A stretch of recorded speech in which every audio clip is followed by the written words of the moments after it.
children. May His favor be upon you and 1,000 generations, and your family, and your children, and their children, and their children. May His presence go before you, and behind you, and beside you, all around you, and within you. He is with you, He is with you in the morning, in the evening, in your coming, in your going, in your weeping and rejoicing. He is for you, He is for you, He is for you, He is for you, He is for you, He is for you, He is for you, He is for you.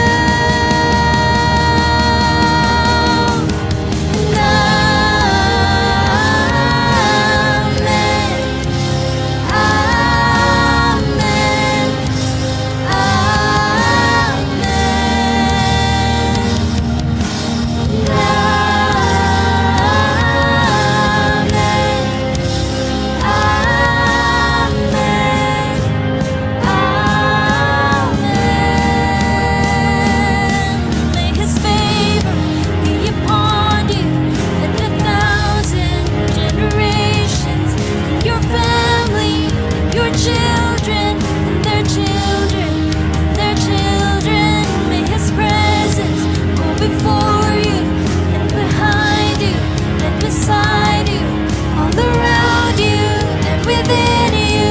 He is with you, He is with you in the morning, in the evening, in your coming, in your going, in your weeping and rejoicing. He is for you, He is for you, He is for you, He is for you, He is for you, He is for you, He is for you, He is for you. And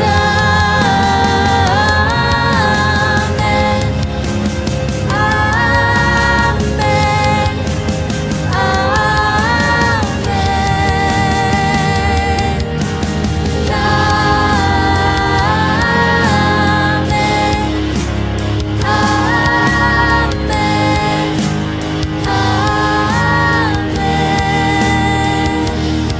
May His favor be upon you and 1,000 generations, and your family, and your children, and their children, and their children. May His presence go before you, and behind you, and beside you, all around you, and within you. He is with you, He is with you in the morning, in the evening, in your coming, in your going, your weeping and rejoicing. He is for you, He is for you, He is for you, He is for you, He is for you, He is for you, He is for you, He is for you.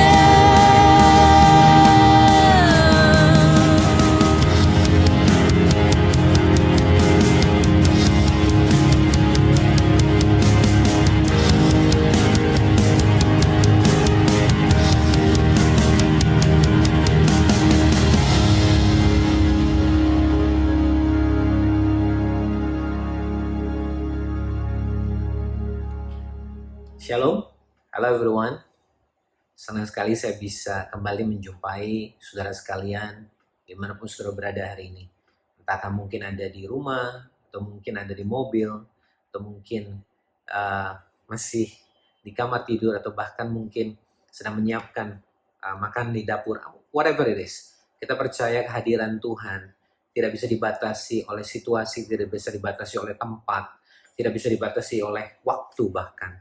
Dimanapun saudara berada, saya berdoa hari ini saudara dalam keadaan yang tetap semangat, tetap sehat, dan percaya bahwa apapun terjadi, He is with you. Tuhan menyertai saudara dan Tuhan tidak pernah meninggalkan saudara. Tadi kita baru saja melihat dan mendengar sebuah worship yang luar biasa, the blessing yang create dan dirilis oleh Elevation Worship, ditulis bersama dengan Pastor Stephen Furtick, Chris, Kerry Job, and Cody Carnes. Lagu ini seperti jadi sebuah anthem dalam situasi yang sulit seperti sekarang, di mana ada banyak orang merasa bahwa situasinya begitu berat, begitu challenging, begitu sulit, dan sepertinya saya mulai kehilangan harapan. Tapi lewat lagu ini kita kembali diingatkan that the blessing of the Lord is upon you. Berkat Tuhan itu menyertai dan ada buat saudara. The Lord bless you and keep you. Make His face shine upon you and be gracious to you. The Lord turn His face toward you and give you peace. Tuhan bukan hanya memberkati kita, tapi Dia menghadapkan wajahnya bagi kita. Dia memberikan kita kemurahan, ya, dan Dia memberi kita damai sejahtera. Saya berdoa biar sama seperti lagu yang tadi dinyanyikan dengan indah sekali by my little sister Ruth, yang sekarang ini ada di Iowa. Saya beberapa waktu yang lalu minta kepada Ruth, karena I know for sure that dia nyanyi dengan sangat luar biasa. Bukan hanya kemampuan vokal atau kemampuan bernyanyinya, tapi the spirit. Ketika dia menyanyikan, I can feel that she's worshiping Lord. Dan itu yang luar biasa. I feel so touched ketika saya dengar ini. Dan she's done a very good job, a very great job, super excellent. Dan saya berdoa dan saya percaya saudara diberkati dengan apa yang tadi kita baru saksikan sama-sama, the blessing. Dan one of the greatest blessing yang kita hari ini bisa syukuri, Bapak Saudara, adalah seperti yang kita rayakan hari ini atau kita peringati hari ini, the day of Pentecost. Hari Pentakosta, di mana Tuhan Yesus menepati janjinya ketika Dia mengatakan pada para murid-murid, Dia nggak akan meninggalkan mereka sendiri. Ini adalah hari di mana Roh Kudus dicurahkan bagi para murid dan tentunya bagi setiap kita orang percaya. Mari kita baca sama-sama di dalam Kisah Rasul pasal 2 ayat 1 sampai dengan ke-4. Saya gunakan terjemahan sederhana Indonesia. Dikatakan waktu hari Pentakosta tiba, semua orang yang dulu mengikut Yesus sudah berkumpul di satu rumah. Lalu tiba-tiba terdengarlah bunyi dari langit seperti angin kencang. Bunyi itu memenuhi seluruh rumah di mana mereka sedang berkumpul. Kemudian mereka melihat sesuatu yang kelihatannya seperti nyala api yang menyebar dan berhenti di atas mereka masing-masing. Lalu mereka semua dipenuhi oleh Roh Kudus dan mulai berbicara dalam bahasa-bahasa lain sesuai dengan kemampuan yang diberikan oleh Roh Kudus kepada mereka. Dari apa yang kita sudah baca tadi, kita melihat bahwa ini adalah sebuah spiritual moment, sebuah momen spiritual yang benar-benar powerful. Saudara, kalau ada satu hal yang Tuhan gak bisa lakukan adalah Dia gak bisa melanggar janjinya. Apa yang sudah Dia janjikan, apa yang sudah Dia komitmenkan, Dia setia melakukannya. Roh Kudus dicurahkan.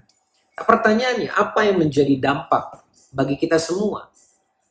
Apa peranan dan what is so powerful about Holy Spirit, Holy Ghost buat kita semua hari orang percaya? Mari kita lihat di dalam Yohanes pasal yang 14 dimulai dari ayat yang ke-15. Dikatakan begini. Jikalau kamu mengasihi aku, kamu akan menuruti segala perintahku, kata Yesus. Aku akan meminta kepada Bapa dan Ia akan memberikan kepadamu seorang penolong yang lain, supaya Ia menyertai kamu selama-lamanya, yaitu Roh kebenaran. Dunia tidak dapat menerima Dia, sebab dunia tidak melihat Dia dan tidak mengenal Dia. Tetapi kamu mengenal Dia, sebab Ia menyertai kamu dan akan diam di dalam kamu. Roh kebenaran, inilah Roh Kudus. Tinggal sesaat lagi dan dunia tidak akan melihat aku lagi. Tetapi kamu melihat aku sebab aku hidup dan kamu pun akan hidup. Pada waktu itulah kamu akan tahu bahwa aku di dalam Bapa-Ku dan kamu di dalam aku dan aku di dalam kamu. Barang siapa memegang perintahku dan melakukannya, dialah yang mengasihi aku. Dan barang siapa mengasihi aku, ia akan dikasihi oleh Bapa-Ku dan aku pun akan mengasihi dia dan akan menyatakan diriku kepadanya. Wow. Roh kebenaran adalah Roh Kudus yang Tuhan janjikan buat kita semua. Dikatakan dialah penolong. Saudara, menarik sekali bahwa kita tahu Banyak dari kita hari-hari ini merasa kita sendiri. Seperti nggak ada orang yang mengerti kita merasa ditinggalkan. Tapi Tuhan dengan jelas berkata sebuah pernyataan penghiburan buat kita semua hari ini. Aku tidak akan meninggalkan kamu sebagai yatim piatu. Saudara nggak akan pernah sendiri. Why? Because the Holy Spirit is with you.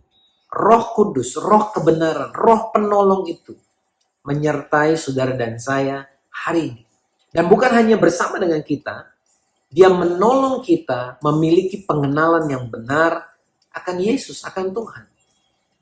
Bukankah sesuatu yang luar biasa? Bahwa dalam keadaan yang sulit, bahkan terjepit atau kondisi apapun, kita tahu that God is with us. Dia menyertai kita, dia ada bersama dengan kita, dan dia menolong kita. Nah, ayat tadi dikatakan begini bahwa Yudas yang bukan Iskariot lanjutannya berkata begini, berkata kepadanya, Tuhan apakah sebabnya maka engkau hendak menyatakan dirimu kepada kami dan bukan kepada dunia? Jawab Yesus, jika seorang mengasihi aku, ia akan menuruti firman-Ku dan Bapa-Ku akan mengasihi dia, dan kami akan datang kepadanya dan diam bersama-sama dengan dia. Barang siapa tidak mengasihi aku, ia tidak menuruti firman-Ku. Dan firman yang kamu dengar itu bukanlah daripadaku, melainkan dari Bapa yang mengutus aku. Semuanya itu kukatakan kepadamu selagi aku berada bersama-sama dengan kamu. Tetapi, dengar baik-baik, penghibur, yaitu Roh Kudus, yang akan diutus oleh Bapa dalam namaku, dialah yang akan mengajarkan segala sesuatu kepadamu dan akan mengingatkan kamu akan semua yang telah kukatakan kepadamu. Dialah yang akan mengajarkan segala sesuatu kepadamu. Damai sejahtera aku tinggalkan bagimu, damai sejahtera aku kuberikan kepadamu, dan apa yang kuberikan tidak seperti yang diberikan oleh dunia kepadamu. Janganlah gelisah dan gentar hatimu. Bapak saudara, Roh penghibur, Roh Kudus adalah roh penghibur. Dia memberikan kita sebuah kekuatan dan keberanian. Dikatakan jangan gelisah, jangan gentar, jangan takut. Tuhan memberi kita keberanian. Roh Kudus yang ada dalam diri saudara dan saya. Itulah yang memberi kita keyakinan. Dan bukan hanya di situ, tapi dia mengajar kepada kita. Apa yang Roh Kudus ajarkan? Segala sesuatu yang Yesus sudah ajarkan. Dia mengingatkan akan apa yang Tuhan ajarkan, firman Tuhan. Dia mengingatkan kebenaran yang kita perlu hidupi dalam kehidupan kita. Dia mengajar segala sesuatu. Mengajar artinya apa, saudara? Menolong kita untuk mengerti dan kemudian bisa melakukannya. Jadi kalau ada di antara kita yang merasa bahwa saya sepertinya seringkali gagal, seringkali saya nggak taat, seringkali saya nggak berhasil melakukan firman Tuhan. Dengar baik-baik saudara. Hari ini bangkit kembali, datang kepada Tuhan, minta pertolongan Roh Kudus untuk menolong kita mengerti akan apa yang menjadi kehendaknya dan kemudian melakukannya dengan taat dan setia. Saya percaya Roh Kudus ada bersama dengan saudara, bahkan saat ini juga menolong kita semua. Yang ketiga dikatakan apa saudara? Di dalam Roma pasal yang ke-8 ayat 26 sampai dengan 30, Rasul Paulus mengajarkan kepada jemaat di Roma dan kepada kita semua tentunya hari ini. Demikian juga Roh membantu kita dalam kelemahan kita. Sebab kita tidak tahu bagaimana sebenarnya kita harus berdoa.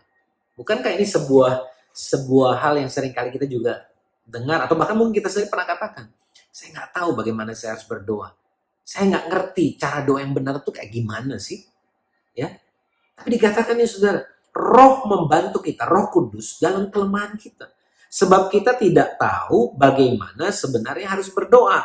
Tapi Roh sendiri, dia bukan hanya membantu kita berdoa, tapi dikatakan apa? Roh sendiri berdoa untuk kita kepada Allah dengan keluhan-keluhan yang tidak terucapkan. So seringkali dalam keadaan kita, kadang-kadang kita nggak tahu harus kita ngapain, kita harus melakukan apa, bahkan kita nggak tahu apa yang harus kita katakan. Kita cuma mungkin menangis, kita mungkin hanya bisa terdiam, kita hanya berharap kepada Tuhan. Tapi saudara dengar baik-baik, Roh Kudus yang dalam diri saudara dan saya menolong kita, menaikkan doa, menaikkan permohonan, ucapan pertolongan, permintaan tolong, ucapan syukur, keharuan kita, bahkan kerinduan kita yang terdalam dari hati kita, yang bahkan sekalipun tidak terucapkan. Dan Allah yang menyelidiki hati nurani mengetahui maksud roh itu. Yaitu bahwa ia sesuai dengan kehendak Allah berdoa untuk orang-orang kudus. Saudara dan saya, itulah orang-orang kudus yang kudus berdoa kepada Bapa, menaikkan permohonan. Sebab semua orang dikatakan apa? Kita tahu sekarang bahwa Allah turut bekerja dalam segala sesuatu untuk mendatangkan kebaikan bagi mereka yang mengasihi Dia, yaitu bagi mereka yang terpanggil sesuai dengan rencana Allah. Maukah saudara menjadi orang yang mengalami hal demikian? Sebab semua orang yang dipilihnya dari semula dengan baik-baik, mereka juga ditentukannya dari semula untuk menjadi serupa dengan gambaran anaknya, Yesus. Yaitu supaya ia anaknya itu menjadi yang sulung di antara banyak saudara. Dan mereka yang ditentukannya dari semula, mereka itu juga dipanggilnya. Dan mereka yang dipanggilnya, mereka itu juga dibenarkannya. Dan mereka yang dibenarkannya, mereka itu juga dimuliakannya. Haleluya. Bukankah kita bersyukur hari ini, Bapak Saudara dikasih Tuhan. Roh Kudus bukan hanya diberikan kepada kita, diutus bagi kita untuk memberikan kita keyakinan, penghiburan, pertolongan untuk mengenal kepada Tuhan. Tetapi Roh Kudus ada untuk menolong kita dalam kelemahan kita. Ia berdoa on behalf of us. Atas nama kita. Dia menyampaikan keluhan-keluhan kita dari hati kita kepada Tuhan. Dan itu menjadi sebuah jaminan buat kita semua. Sebagai orang-orang yang dipilih, yang ditebus, yang diselamatkan, yang dikasih oleh Tuhan. Bukankah ada begitu banyak alasan hari ini buat kita untuk bisa bersyukur pada Tuhan. Ini adalah salah satu alasan terbaik. That God has given us the best gift of all. Pribadi Roh Kudus yang ada bersama dengan kita. Dan yang terakhir, di dalam Kisah Rasul pasal 1 ayat 8, saudara. Dikatakan, tetapi kamu akan menerima kuasa, kata Yesus. Kalau Roh Kudus turun ke atas kamu, dan kamu akan menjadi saksiku di Yerusalem, dan di seluruh Yudea, dan Samaria, dan sampai ke ujung bumi. Nah, saudara, dalam ayat ini kita melihat dan menemukan bahwa Roh Kudus memberi kita kuasa untuk menjadi saksi bagi Tuhan. Untuk keluarga kita, orang-orang di sekitar kita, bahkan bagi orang banyak. Saudara dan saya diutus untuk jadi garam dan terang, untuk memberikan pengaruh dan menjadi dampak. Hidup kita diubahkan Tuhan. Kenapa? Supaya kita dipakai Tuhan untuk mengubahkan yang lain. We are transformed to be transformers. Maukah saudara hari ini? Bukan hanya kita tetap percaya dan tetap semangat bahwa Tuhan menyertai kita. Tapi kita juga tahu dan yakin bahwa dalam diri kita ada potensi yang luar biasa. Roh Kudus yang dalam diri kita. Dikatakan apa? Roh yang dalam diri kita jauh lebih besar daripada yang dunia ini. Dia akan menolong kita menjadi pengaruh, menjadi dampak, menjadi berkat buat banyak orang. Siapkah saudara untuk menerimanya hari ini? Saya percaya saudara kita bukan hanya bisa tenang dan tetap tegar di masa-masa sukar ini. Tapi kita juga yakin dan percaya bahwa penyertaan Tuhan dalam hidup kita akan menolong kita untuk bahkan menjadi berkat dan menolong orang lain. Tuhan, kami berdoa. Hari ini kami tahu kami gak sendiri. Roh Kudus bersama dengan kami. Nah, hari ini kami percaya Roh yaitu Engkau sendiri yang dalam diri kami jauh lebih besar daripada dunia ini. Dan kami percaya saat ini kami tahu kami dikuatkan. Kami disertai Tuhan. Dan kami tahu ada hal-hal yang besar yang menanti kami di depan sana. Kami bersyukur oleh karena pribadi-Mu Tuhan. Oleh karena pribadi-Mu Roh Kudus. Dan kami percaya hari-hari depan kami akan jauh lebih besar. The best is yet to come. Terpujilah nama-Mu Tuhan. Pakai kami untuk jadi berkat buat banyak orang. Terima kasih Tuhan. Kami mengucap syukur yang dalam nama Tuhan Yesus kami yang hidup. Di dalam nama Yesus. Amin. Selamat hari Minggu. Tetap semangat. Tetap percaya. Yesus menyertai kita semua.